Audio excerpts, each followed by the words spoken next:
Hey everybody, it's Jason with Parallel Reality here. Just wanted to go over an interesting article that I found from good old Red State up here, and it says left-wing protesters mob Joe Biden while at dinner. And my very first thought while seeing this was, uh, like, where the hell was the Secret Service? And also, like, how were they able to get so close to the man? I mean, he's like quite literally the most heavily protected human being on the planet. But as you can see from this screenshot here, it says they were confronted by Code Pink protesters while at dinner. These guys were actually standing a pretty decent distance away. I mean, they're probably like 20 or 30 feet, I'm guessing. But again, where's the Secret Service that these folks were even allowed to get even that close to him? Now, I don't expect them to go through everybody at the restaurant or anything, and I don't know Secret Service procedures at all. But it's kind of strange that, like, just these random people can just walk into a restaurant and just start yelling at the president. I mean, he kind of deserves it.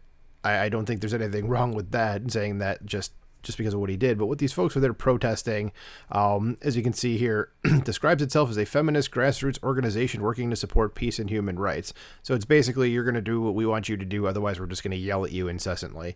That's what they do, okay?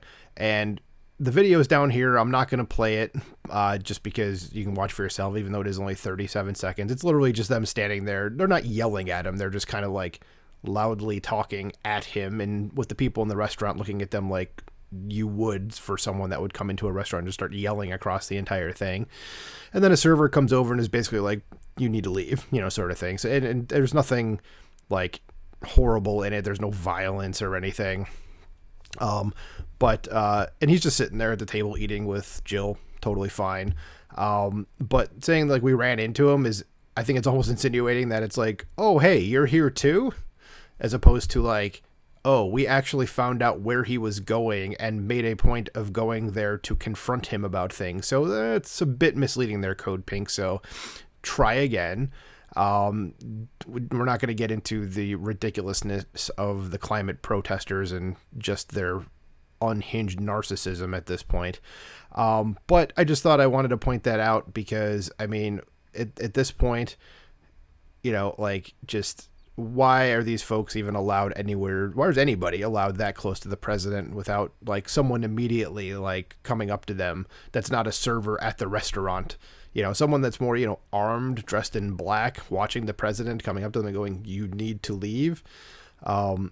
Obviously, they didn't think that these folks were a threat to him or anything, which is good. I mean, I don't want to see anything bad happen to the man, even though I don't like him. But it is a bit here, as the article says, a bit hypocritical that, we'll see how the press reacts to it. Do they laugh it off as when they did when Republicans were the targets, or do they show their hypocrisy by gnashing their teeth? My guess here is that they're basically probably not going to say anything. In fact, Red State is the only site, even on right-wing media, that I've seen this reported. So I'm sure someone somewhere will mention it on the right, but I'm guessing it's probably not going to go much further, and I'm sure the left is going to do what they normally do, which is, we don't like this thing that happened, so we're just going to pretend it didn't by not talking about it. And that'll be the end of that. So just a little thing that I saw and I just wanted to point out, but that was it.